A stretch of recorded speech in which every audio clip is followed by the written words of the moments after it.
At night, the school building has taken on another vibe entirely. It's dark and more than a little spooky. I don't know, I thought it was nice. It's a lot of stars. It's a lot of stars. Colonel Sanders stands in the quad's neon glow and speaks softly. Those mashed potatoes you made in class today. Before you go on, I want you to know, they're not a great representation of my skills. I didn't even realize I was making them. They were amazing. Tasting them reminded me why I became so passionate about food to begin with. Wow. I've never had mashed potatoes that have changed my life. But I have had epiphanies while having, like, potatoes in general. Colonel Sanders is getting choked up. Cooking is obviously important to him in a way that you find inspiring. Ugh. Now might be the perfect time to tell him you're developing feelings for him. Colonel Sanders. Yes, General Potato. There's something I need to tell you.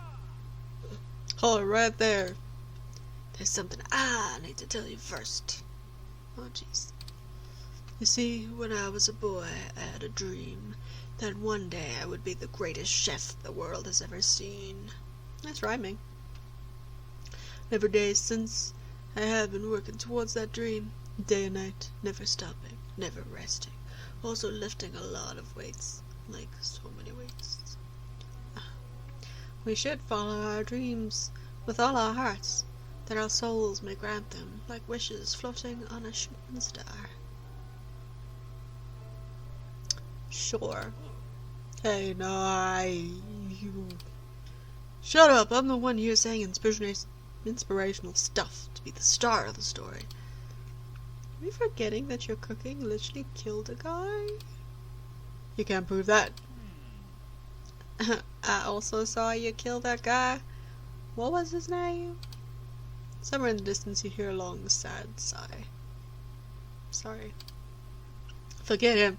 We're talking about me. Me. I'm the hero. Sure, something. Ooh. The Spark Monster is here to fight the hero. Well, hero. I think I left the fridge open. Later, nerds. How dare you threaten me just as I was letting down my guard and connecting with another chef on an emotional level. Be afraid. Be very afraid of me because I'm a monster. See? Monster. Is he rhyming on purpose or is that just a coincidence? Before you can discuss syntax any further, it's a turn-based fight sequence. Oh my gosh. What will you do? Defend, I guess. You decide to defend. Which defense will you choose? Trepidation. You close your eyes tight, but then open one just enough to squint and see the Spark Monster across the battlefield. For some reason this makes you feel more prepared for what comes next. Spark Monster goes on the attack. They spit hot gravy at you. You take 1 damage. How much health do I have? Felt a lot of good that defense did. Okay, fine. Drag me. Jeez, you decide to go on the attack. Cook with love. Cook with love does 1 damage. Spark Monster won't forget this. Spark Monster focuses their mashed mind and draws in energy from Mother Earth itself. They grow larger and more intimidating. How will you respond? By screaming. Attack. Cook with love. Does 1 damage. Spark Monster is no quitter, buffed up and ready to rumble. They go on the attack once again. Spark Monster uses Utilitensel. You take 2 damage from the attack. How much health do I have? If you take much more damage, you're not going to survive the battle. Well, my defense didn't work. So, I don't know. Where's Colonel Sanders? Help me out here. Spark Monster is oozing cheese sauce onto the lawn of the quad. I wonder who's going to have to clean that up. Feeling vulnerable, Spark Monster prepares for its ultimate attack, Rounded Edge. Thank you, bastard. Foul villain, your reign of terror stops here. Colonel Sanders summons the injury of 1,000 chickens. Is that what you do? Every time they cook a chicken, you just take its soul and put it into your weird chicken staff? For battle purposes? That's kind of dope. That's necromancy, but that's dope. Whoa, okay. Please don't strip. Popeye Power Pinch. Popeye Power Pinch does 10 damage. Spark monster is defeated. Wow. You saved me. The injured spark monster spews steam into the night. Spare this wretched beast? You manage to tamp down your disgust at the sight of this gnarly beast long enough to realize that he is still a living creature with a pure soul who deserves your pity, not your wrath. Begone, beast, and don't you dare come back here for a follow-up encounter tomorrow, and this better not be foreshadowing. I won't forget this, and I certainly won't be back like you said. That's not foreshadowing. Spark monster scuttles off into the night. I thought he was floating. The defeated monster left behind a special item. It appears to be at first to be a cookbook, but upon closer inspection it's so much more. Oh no, it's a book of magic spells with a golden chicken on the cover.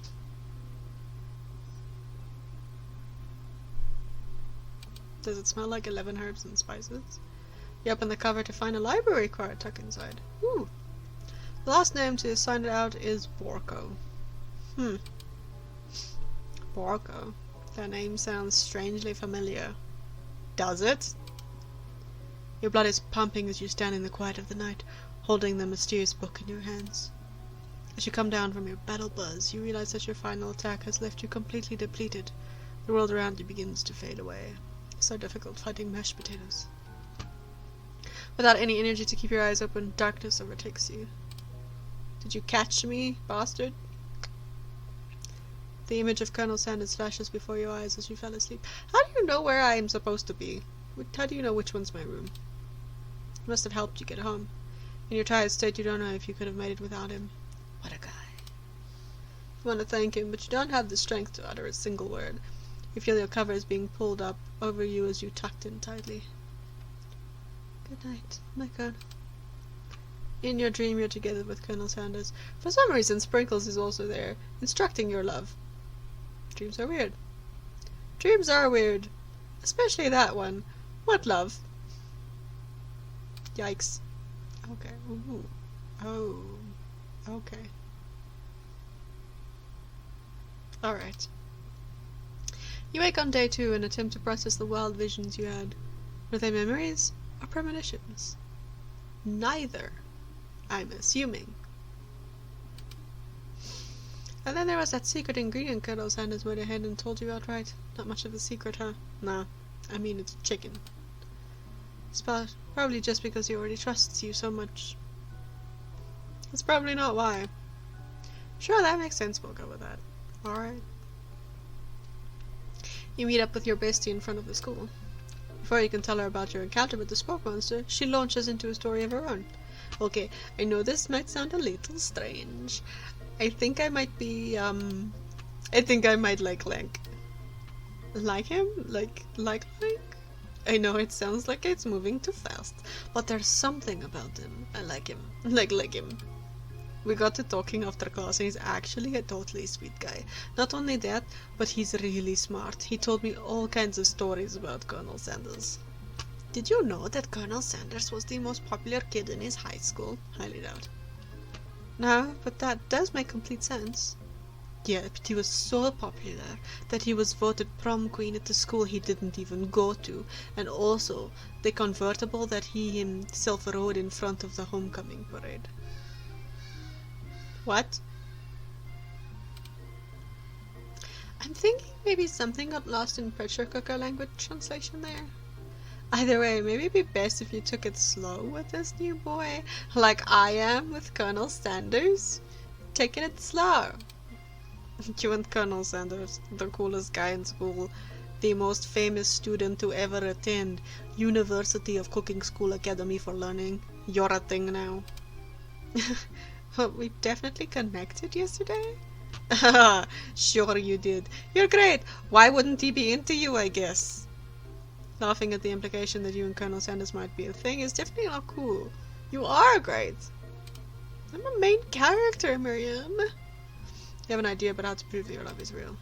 Well, if he's not into me, why did he tell me one of his secret ingredients? Your bestie's eyes light up. A secret ingredient? Yeah, I just said that. A secret ingredient. Is there a dramatic echo in here? Miriam checks to make sure you're alone before continuing. So, this summer, while I was on vacation with my family, a lovely man approached me in the botanical garden where I was wandering. That's gonna be good. He told me all about his passion for spices. Secret spices. Well, it's not a spice, it's the main ingredient, Miriam. The man even gave me some to show me what he meant. He said it was a powder created from super duper rare flower petals, and if I did him a big favor, I could have some of my own. Please, Miriam, don't tell me. So I filled my suitcase with them and brought them home. He was so nice. He even met me at the gate when I arrived. Later, when I cooked with them, a very strange feeling came over me. The flavor was unlike anything I'd ever tasted. It was alcohol. I think you're being very liberal with the meaning of spices here. That was cocaine. Whatever. Anyhow, we both share an interest in cooking. Oh, maybe it was just weed. She did say dried flowers. Anyway, whatever. Anyhow, we both share an interest in cooking, so we've stayed in touch, and you know, like pen pals. I bet you would love to know about more new spices. Well, I'm definitely not supposed to share Colonel Sanders' secret recipe, and besides, I only know the one ingredient. I doubt it'd be much use to anyone. Oh, please, please, please. It would mean the world to me.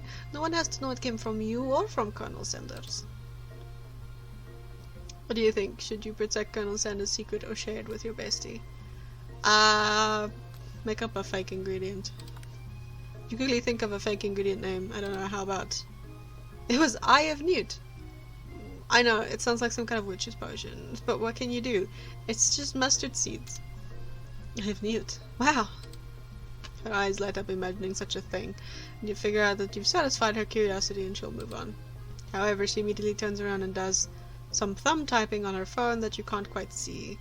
That's probably not good. Before you can ask her to confirm that she was definitely not texting secrets to other people, you're interrupted.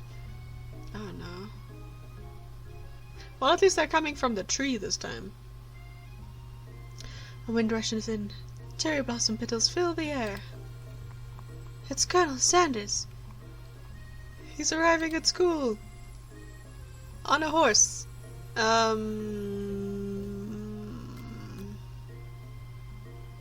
I admire his majestic glory? I don't want to scare the horse. Colonel Sanders' horse is truly a thing of beauty. Those dead, cold, and feeling eyes. Without ever acknowledging that he's being watched, he does a short horse dance before dismounting with a flourish. He then slaps the beautiful creature gently on its rear, sending it running free into the countryside. You didn't even park your horse. You're so struck by the sight of him that you use the ability to speak coherently. But I never had that. Ah, I didn't realize anyone was watching. Don't worry, he knows his way home. You attempt to compliment Colonel Sanders, but the words don't come out exactly right. What a horseful beaut you have! What a horseful beaut you have! Dang it! That's what I just said. Being a good friend, Merriman attempts to cover for you. Oh, General Potato just gets really nervous around people they like. That's not helping. I mean, they got food poisoning and they were up all night. It was gruesome. You should have seen it. That face. Ooh. She gives you a wink and a smile as if to say, situation handle. Can't blame a girl for trying. Maybe I should have scared the horse. And with that, Colonel Sanders disappears into the school, leaving you and Miriam to follow. When you enter the classroom, you see your two rivals, Ashley and Van Van, are doing something bad. By the way they're hiding, you know it must be really bad. Like counterfeiting recipes bad, experimenting with restricted ingredients bad, summoning a demon bad? You try to get a peek over Van Van's hulking shoulder, but he sees you coming. Whoa there, little one. I'm not sure you're ready to handle this. Why don't you make like a bee and mind your wax, honey? Tell them to stop acting immature. You immediately dress the rivals down for their immature behavior. Culinary school is to be respected. This kind of nonsense is a waste of everyone's time. Now you've upset them. Ah, and you're the emperor of cooking, are you? You made the rules. I'm not sure you know what a good meal is if it ate you. I mean, I'd know what a snack is if it ate me. Being the best chef in the world takes more than just culinary skills. It takes creativity. It takes panache. And it doesn't hurt to use a little evil. Sure, Jesse and James. You finally get a look at what it was they were hiding, and you instantly recognize it. It's the book. Oh, it's a book, just like the one you found after your encounter with the spork monster. That's the same book I found last night in the quad. Ashley immediately elbows Van, who hides the book behind his back. I don't know what you're talking about. That book is a family heirloom, and its contents are secret. You notice that they haven't just been studying the book, they've got Pop into a wall and they're tossing potato skins at him as he tries to catch them in his mouth. I didn't notice this until now. We're playing, haha. Before you can dig in any further, you're interrupted by the arrival of more students. It's almost time for class. Beep beep. Clank must be running late. He's in such a hurry he rolls right over Van's meaty foot. Hey, what's it, you bucket of bolts? You watch how you talk to him. He didn't do anything. Who do you think you're talking to? I've never heard such language, not even from a stand mixer. Womp womp. No, your mother was a stand mixer. Where's that? Van jumps to attack Clank, but Clank shocks Van, sending him flying across the room. He's blasting off again. Oh my, that face.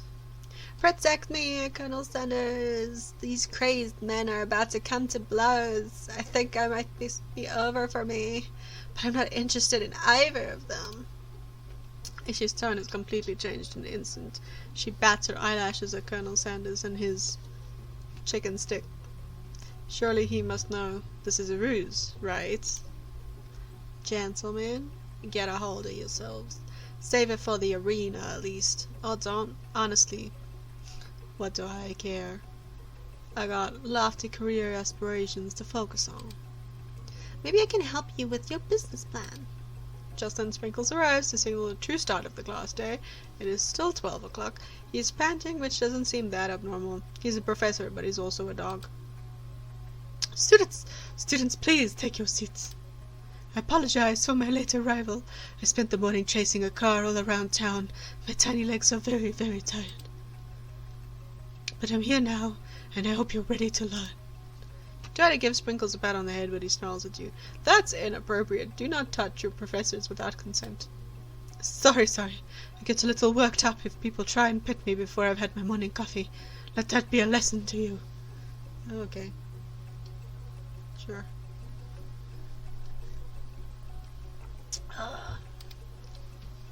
After he catches his breath, Sprinkles regains control of the classroom.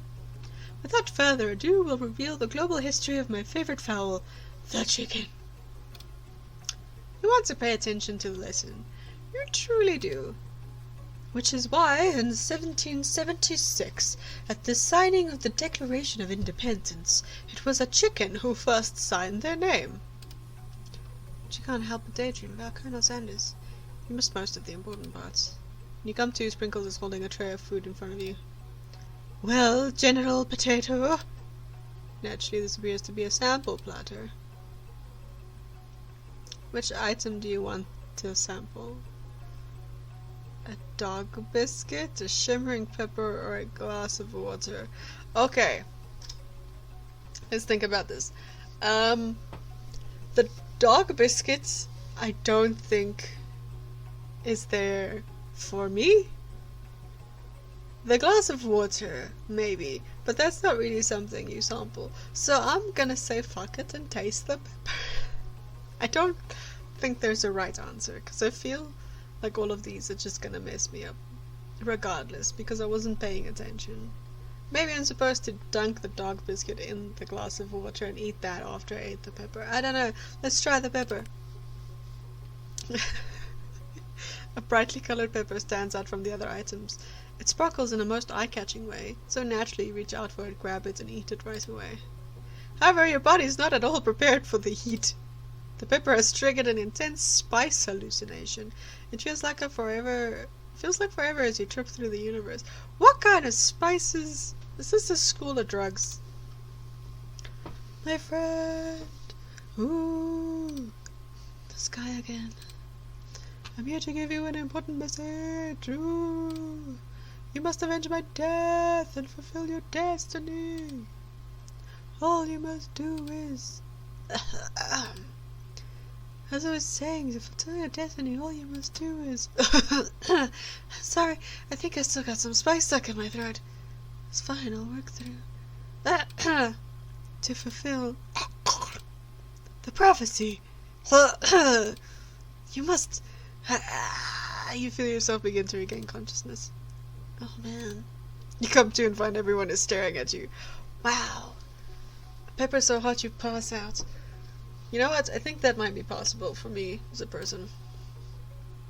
Oh no! I picked the wrong one. Shit.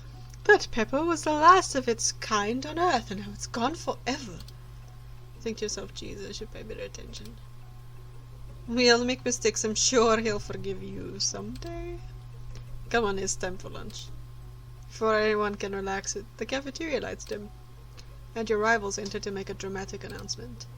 Today's lunch will be prepared via time competitive cook-off. Level of theatrics with these two is off the charts. Sure. A bit of lunchtime competition, eh? Count me in. If I have to wipe the tables with you fools before I set my lunch down on it, so be it. I'm not the fool, you're the fool. Oh, you secreted hearts. Was that for Van Van? Don't cheat on me yet. Jeez. Go on, Van Van. I like your gumption, General Potato. I'll be watching your performance. Please do not. Just as things reach a boiling point, Sprinkle steps in. Surely he'll put a stop to this madness. Now, students, please settle down. This is a lunchroom, not a sportsing court. Finally, a little sense. You breathe a sigh of relief. At least not until we turn on the timer. Oh, whoa. Oh no. Just then a huge light blasts you in the face, flashing the words timer ready. That's what I'm talking about. Ow! Stand corrected. The hard way builds solidly on a foundation of confidence that cannot be swept away. And that's an original quote by me, in case anyone was wondering. I hope its message lifts you to victory. Like a diamond, I was formed under pressure, and now it's my chance to shine. I will defeat you myself. You had his chicken, and you made mashed potatoes and gravy on day 1. And you're feeling like you can really impress him again here. It's time to boil some water for the potatoes. Think fast. The timer runs down. You'll be forced to pick randomly. Oh, God. Fahrenheit. I don't even know what the question was. Were you thinking, General Potato? What were you thinking, General Potato? Get your head in the game. Gonna need to season chicken before you cook it. Don't know how. But you have an idea. 11. I don't know what the question was. That's right, you might not know all the ingredients yet, but at least you're headed in the right direction. Tail wagging intensifies. Now that you've got some basic steps going, it's time to elevate your craft. What state of mind offers the most flavor? Gratitude? Oh, okay. That's right, you must never take this opportunity for granted if you hope to succeed. 10 seconds is a long time. I don't know why I'm stressed so much. Your classmates are rooting for you, but Ashley is simply stronger and faster than you. You better pick up the pace if you want to survive. When you were a child, your father told you to never forget where you came from. Every day you meditate on this advice and draw energy from that place. Now be a great time to harness that energy. Where does it come from? Small town where big dreams are born. That's right. This is your shot and you're not gonna miss it. Ow! You try to shut out the noise of the arena and focus on your cooking. What is the sound of success? Silence? Okay. That's right, when they taste your cooking, they will be so taken with it that they'll be unable to speak. You notice Colonel Sanders out of the corner of your eye. I believe in you, General Potato. He's actually cheering you on, him and his chicken stick. Which would be awesome, except knowing he's watching you makes you totally forget what you were doing. Now all you can think about is Colonel Sanders. How many spoonfuls of gravy? Shit. That time when we were shorter. There. You're stranded on a desert island with only which do you take? Oh, no. Oh, no. You know what? Shouldn't you be focused on the challenge? You're falling behind. Ah, gondola. What does that have to do with crafting spectacular fried chicken and delicately... what? Biscuits. Woof woof. I'm really struggling to... I'm very lost. I'm freaking out. Ashley has already begun plating elements of her dish. It's colorful and complex. To make up time, you toss your biscuit dough into a stand mixer. As you do, the crowd gasps. Yikes.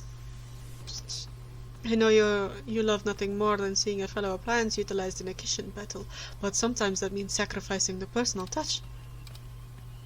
You might not have any hands, but General Potato does, and a good chef needs to be touching the dough to know when it's properly mixed. I don't. There's an easy way and a hard way. You don't get far by going the easy way. When you hear everyone talking, realize how serious your error was. Immediately you shove your hand into the mixer to rescue your dough before it's ever mixed. General Potato, no! Ooh. Ooh, that noise.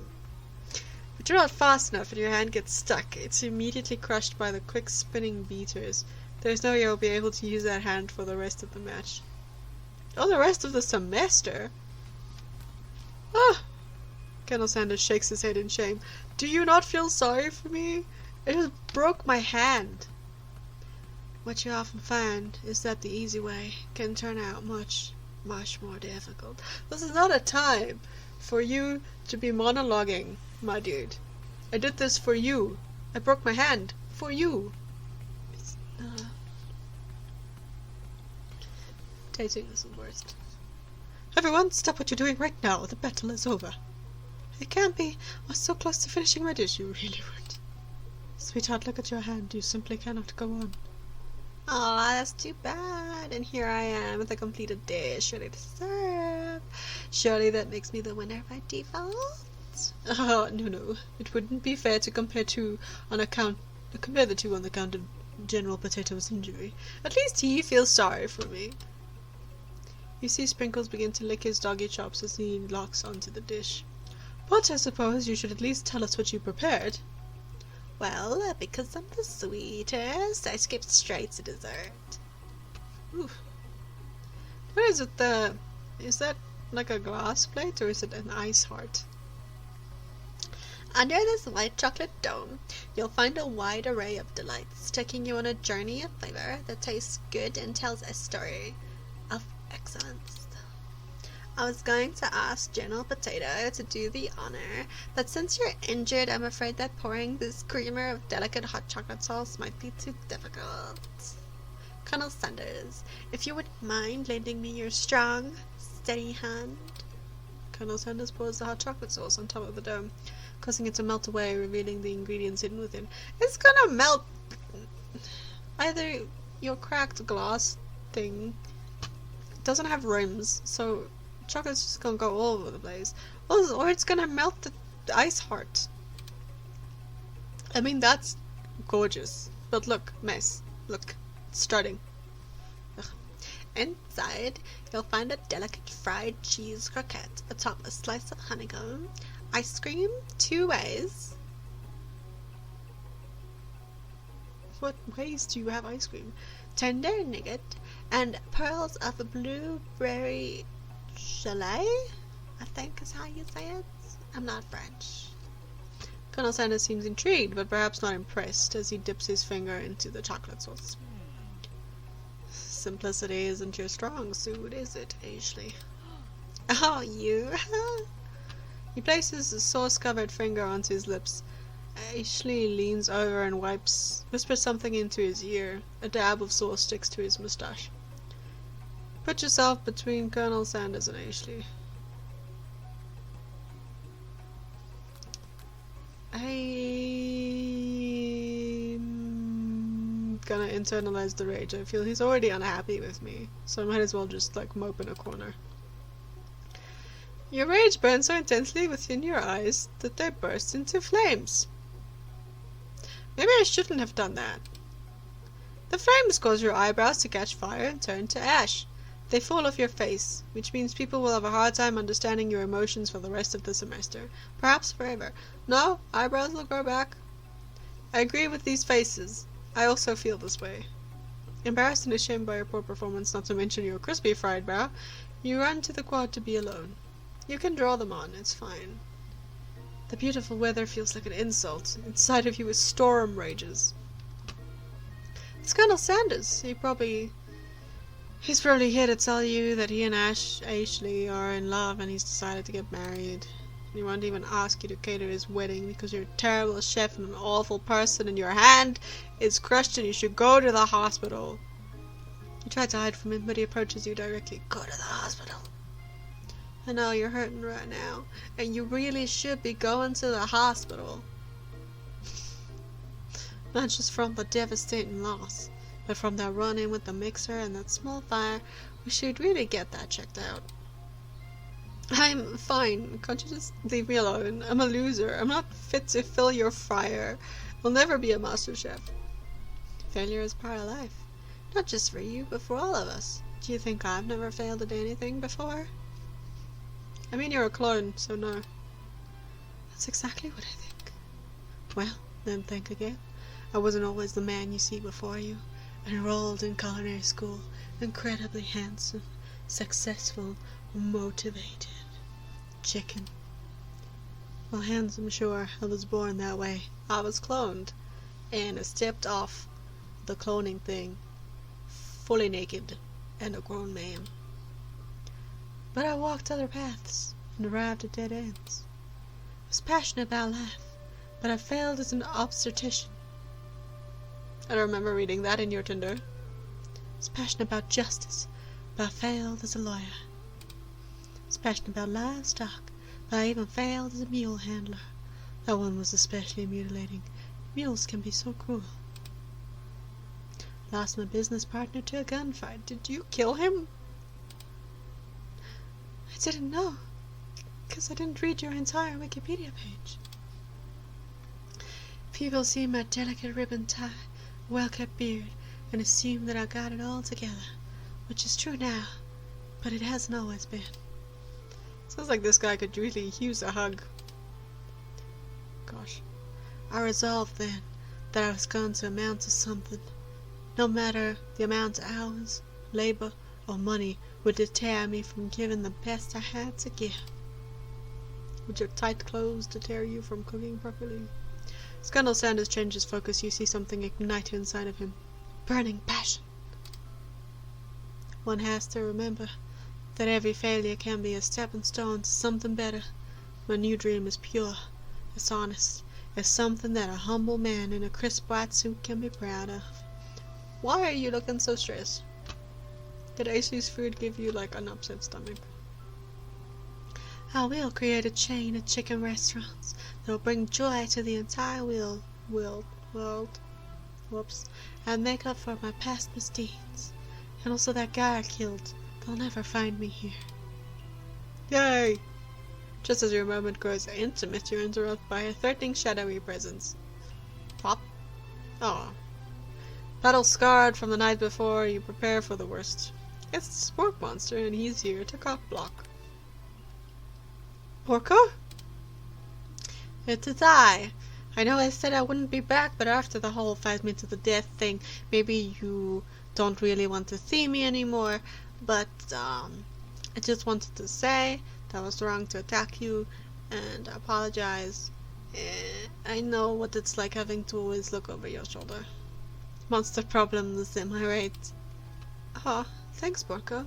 I'm glad there are no hard feelings. Getting jumped by a giant creature in the dark of the night can really rile a person up. I also want to apologize for the way I switched right into attack mode, because defense didn't work and the game mocked me for trying. I know that you're strong, and cooking school can put a person on a lot of stress. I actually used to go to this school. I wasn't always a spoke monster, you see. I don't believe it. You were human once?